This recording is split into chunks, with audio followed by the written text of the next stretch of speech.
Hello दोस्तों। एक बार फिर आप सभी का स्वागत है आपके अपने YouTube channel learn with KD पर। दोस्तों, आज के इस वीडियो में हम आपके लिए लेकर आए हैं क्रांतिकारी आंदोलन तथा उग्र राष्ट्रवाद के उदय से संबंधित कुछ बहुत ही महत्वपूर्ण प्रश्न। तो आइए बिना किसी देरी के बढ़ते हैं अपने पहले प्रश्न की ओर। वर्ष 1904 में किसने क्रांतिकारियों की गोपनीय समिति के रूप में अभिनव भारत का गठन किया था? वी डी सावरकर ने। वर्ष 1904 में वी डी सावरकर, विनायक दामोदर सावरकर द्वारा गोपनीय समिति के रूप में अभिनव भारत का गठन किया गया था। वी डी सावरकर एवं गणेश सावरकर द्वारा 1899 ईस्वी में नासिक, महाराष्ट्र में स्थापित मित्र मेला नामक संगठन ही बाद में अभिनव भारत बना।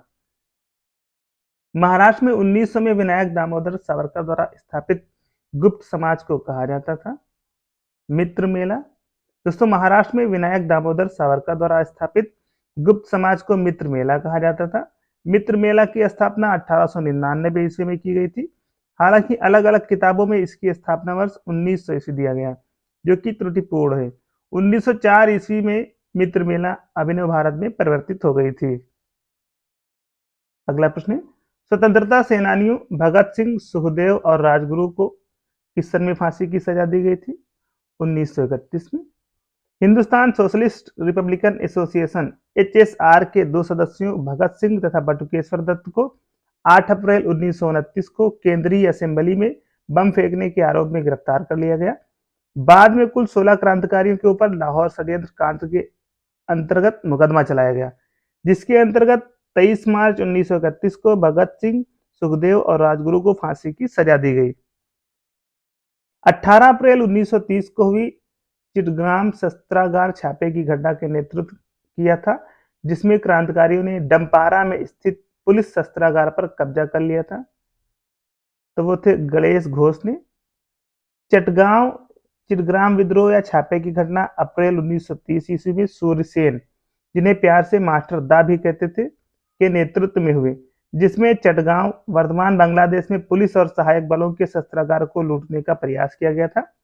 घटना को अंजाम देने के लिए क्रांतिकारियों का एक समूह बनाया गया, जिसमें गणेश घोष, लोकीनाथ बल, अंबिका चक्रवर्ती, अनंत सिंह आदि शामिल थे। पूर्व योजना के तहत 18 अप्रैल 1930 को गणेश घोष की अगुवाई में 6 क्रांतिकारियों के एक समूह ने डंपारा में स्थित पुलिस शस्त्रागार पर कब्जा कर लिया था। दूसरी ओर लोकीनाथ बल के नेतृत्व में 10 युवा क्रांतिकारियों ने सैनिक शस्त्रागार पर कब्जा कर लिया था। बढ़ते हैं अगले प्रश्न की ओर। खुदीराम बोस को ब्रिटिश न्यायाधीश मजिस्ट्रेट की हत्या के प्रयास के लिए फांसी की सजा दी गई थी। किंग्सफोर्ड की हत्या के। खुदीराम बोस का जन्म बंगाल के मिदनापुर जिले के हबीबपुर गांव में हुआ था। बंगाल विभाजन के पश्चात अपनी छोटी उम्र में ही वह रिवोल्यूशनरी पार्टी का सदस्य बनकर स्वतंत्रता आंदोलन में कूद पड़े। उस समय बंगाल प्रेसिडेंसी का मजिस्ट्रेट किंग्सफोर्ड था, जो क्रांतिकारियों के साथ बहुत सख्ती से पेश आता था। अतः क्रांतिकारियों ने किंग्सफोर्ड को मारने की योजना बनाई। इस काम के लिए प्रफुल्ल चाकी और खुदीराम बोस को चुना गया। 30 अप्रैल 1908 को किंग्सफोर्ड की हत्या का प्रयास किया गया, लेकिन इस घटना में 2 ब्रिटिश महिलाएं मारी गईं। प्रफुल्ल चाकी ने पुलिस से बचने के लिए आत्महत्या कर ली तथा खुदीराम बोस को गिरफ्तार कर फांसी दे दी गई थी। 1908 में खुदीराम बोस और प्रफुल्ल चाकी ने मुजफ्फरपुर में किस ब्रिटिश जज पर बम मारा एवं उसे मारने का प्रयास किया, जो पहले कलकत्ता के मुख्य प्रेसिडेंसी मजिस्ट्रेट थे? किंग्सफोर्ड। काकोरी षड्यंत्र केस किस वर्ष में हुआ था? 1925 में। काकोरी षड्यंत्र कांड हिंदुस्तान रिपब्लिक एसोसिएशन संस्था द्वारा 9 अगस्त 1925 को गठित हुआ था। 9 अगस्त 1925 को घटित हुआ। इसके तहत लखनऊ के निकट काकोरी में 8 डाउन ट्रेन, जो सहारनपुर से लखनऊ जा रही थी, को क्रांतिकारियों द्वारा लूटा गया था, जिसके परिणाम स्वरूप राम प्रसाद बिस्मिल, अशफाकुल्लाह खां, रोशन लाल तथा राजेंद्र लाहिड़ी को फांसी दी गई थी। गदर आंदोलन के नेता कौन थे? हरदयाल। गदर आंदोलन के नेता लाला हरदयाल थे। गदर पार्टी की स्थापना लाला हरदयाल के नेतृत्व में सैन फ्रांसिस्को, अमेरिका में हुई थी। इसके संस्थापक अध्यक्ष मोहन सिंह भाखना थे। गदर क्रांति आरंभ होने का सबसे प्रमुख कारण क्या था? प्रथम विश्व युद्ध आरंभ होना। दोस्तों गदर आंदोलन की भावी राजनीति को 3 घटनाओं ने बहुत प्रभावित किया। लाला हरदयाल की गिरफ्तारी, कामागाटामारू प्रकरण और प्रथम विश्व युद्ध का आरंभ। इतिहासकार विपिन चंद्रा के अनुसार प्रथम विश्व युद्ध की शुरुआत थी वह सबसे महत्वपूर्ण घटना थी जो गदर आंदोलन आरंभ होने का कारण थी। दोस्तों वीडियो को लाइक करें, शेयर करें और अगर आप चैनल पर नए हैं तो चैनल को सब्सक्राइब करना बिल्कुल भी ना भूलें। निम्न में से किस शहर में स्वतंत्रता सेनानी चंद्रशेखर आजाद ने ब्रिटिश पुलिस द्वारा घिर जाने पर खुद को गोली मार ली थी? इलाहाबाद में। हिंदुस्तान सोशलिस्ट रिपब्लिकन एसोसिएशन के एकमात्र सदस्य चंद्रशेखर आजाद, जो काकोरी षड्यंत्र केस से पुलिस को चकमा दे रहे थे, लाहौर षड्यंत्र केस से भी बच निकले थे, लेकिन 27 फरवरी 1931 को इलाहाबाद, अब प्रयागराज के अल्फ्रेड पार्क में पुलिस के द्वारा घिर जाने पर खुद को गोली मार ली थी। निम्नलिखित में से कौन एक भारतीय राष्ट्रीय आंदोलन में क्रांतिकारी नेता नहीं थे? गोपाल कृष्ण गोखले। गोपाल कृष्ण गोखले भारत में ब्रिटिश साम्राज्य के खिलाफ संघर्ष करने वाले भारतीय स्वतंत्रता आंदोलन के नरमपंथी नेताओं और समाज सुधारकों में से एक थे, जबकि चंद्रशेखर आजाद, सूर्य सेन और भगत सिंह भारतीय राष्ट्रीय आंदोलन के क्रांतिकारी नेता थे। इनकलाब जिंदाबाद का नारा किसने दिया था? भगत सिंह ने। इनकलाब जिंदाबाद को नारे के रूप में लोकप्रिय भगत सिंह ने किया। ये हिंदुस्तान सोशलिस्ट रिपब्लिकन एसोसिएशन के सदस्य थे। भगत सिंह एवं बटुकेश्वर दत्त ने अप्रैल 1929 में केंद्रीय विधानसभा में बम फेंका था। इन्हें लाहौर षड्यंत्र कांड के तहत 23 मार्च 1931 को फांसी दे दी गई। ध्यातव्य है कि इनकलाब जिंदाबाद की रचना हसरत मोहानी ने की थी। हमारा अगला प्रश्न है, इनकलाब जिंदाबाद का नारा किसने दिया था? सही जवाब होगा हसरत मोहानी ने। भारत के भीतर और बाहर दोनों में क्रांतिकारी की सक्रिय भूमिका निभाने वाले एकमात्र भारतीय राजकुमार कौन थे? राजा महेंद्र प्रताप। दोस्तों भारत के भीतर और बाहर दोनों में क्रांतिकारी की सक्रिय भूमिका निभाने वाले एकमात्र भारतीय राजकुमार राजा महेंद्र प्रताप थे। उनका जन्म उत्तर प्रदेश में हुआ था। वह एक क्रांतिकारी एवं समाज सुधारक थे। निम्नलिखित का मिलान करें। तो दोस्तों सही मिलान इस प्रकार है, राम प्रसाद बिस्मिल, काकोरी षड्यंत्र मामला, सूर्य सेन, चटगांव शस्त्रागार छापा, अरविंदो घोष, अलीपुर बम मामला, भगत सिंह, लाहौर षड्यंत्र मामला। अपराधियों के रूप में नहीं बल्कि राजनीतिक बंदियों के रूप में इलाज की मांग करते हुए किस क्रांतिकारी की जेल में 64 दिन उपवास के बाद मृत्यु हो गई? जतिन दास की। दोस्तों अपराधियों के रूप में नहीं बल्कि राजनीतिक बंदियों के रूप में व्यवहार की मांग करते हुए क्रांतिकारी जतिन दास की जेल में 64 दिन उपवास के बाद मृत्यु हो गई थी।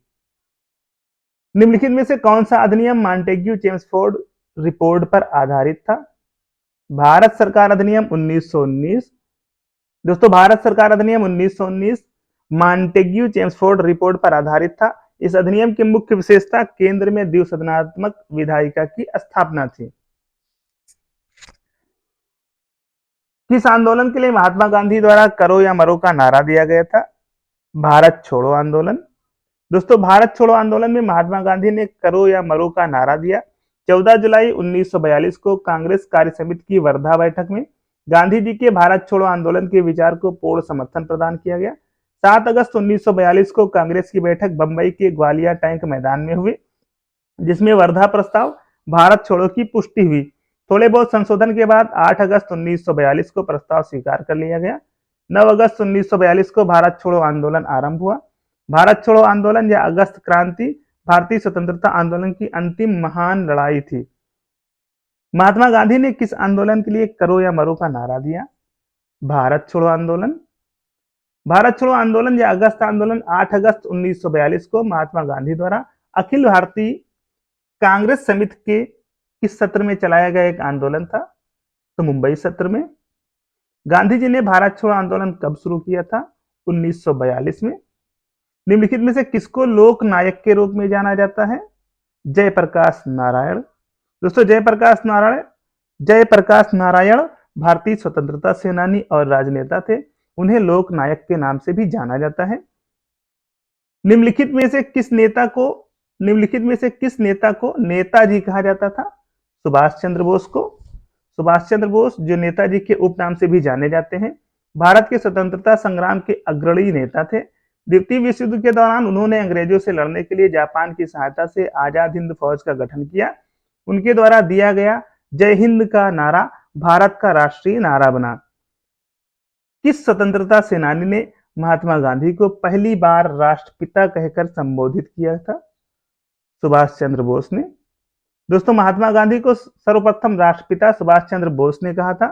6 जुलाई 1944 को सुभाष चंद्र बोस ने आजाद हिंद रेडियो पर बोलते हुए गांधी जी को संबोधित किया। भारत की स्वाधीनता का आखिरी युद्ध शुरू हो चुका है। राष्ट्रपिता, भारत की मुक्ति के इस पवित्र युद्ध में हम आपका आशीर्वाद और शुभकामना चाहते हैं।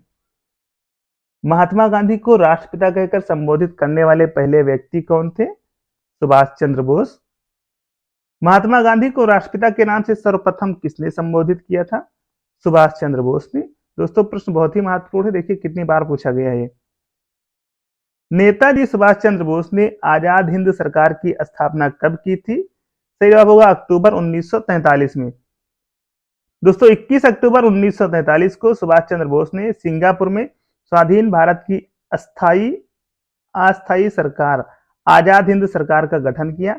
आजाद हिंद फौज का पुनर्गठन 4 जुलाई 1943 को सुभाष चंद्र बोस के नेतृत्व में किया गया।